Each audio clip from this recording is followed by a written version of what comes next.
Outside of the Sheraton Center with more on the bitter contract talks between the province and education workers. Chanel, what's the latest? Jen, what's a fog cracker?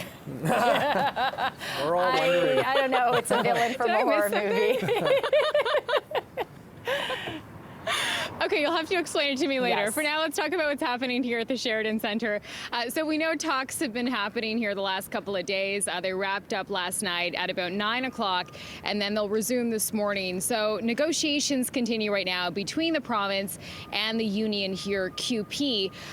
There is still a small chance that we could see these two sides reach a deal before that strike deadline tomorrow. But as we've been talking about all morning, that window is closing. So we're getting really close to the final few hours here. There's not a lot of time, but we could see something happen in the next couple of hours before tonight to avoid that strike from happening tomorrow. We know yesterday that the province actually rejected CUPE's counter offer. Minister Stephen Lecce had said, look, we can't reach a deal unless you take this strike off the table.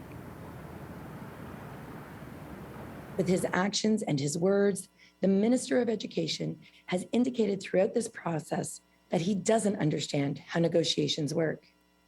Well, allow me to play my role as an educational assistant and ensure that every student understands the material.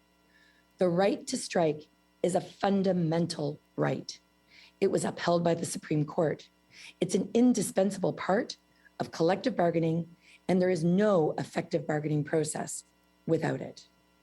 Workers organizing each other and mobilizing through a potential strike is the only way that workers can get even close to leveling the playing field.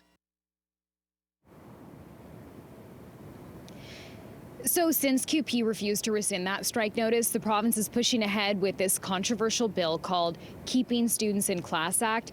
That, Jen and Nick, would essentially make striking illegal come tomorrow.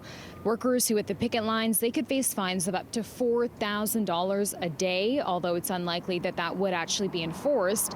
It would, though, force the union to accept the province's deal without any legal recourse because of that notwithstanding clause. So that bill is set to pass at Queen's Park later on this afternoon, Nick and Jen, and it's unclear what may happen after that, whether or not talks and negotiations will continue between the two sides. But look, CUPE has been very clear this entire time that regardless of what happens at Queen's Park, they do plan on hitting the picket lines, on protesting tomorrow, unless a deal is reached by tonight. So potentially we could see up to 55,000 education workers out on the picket lines throughout the day tomorrow, and that would mean about 2 million students wouldn't be allowed to enter their classrooms. Back to you. All right, Chanel, thanks for that.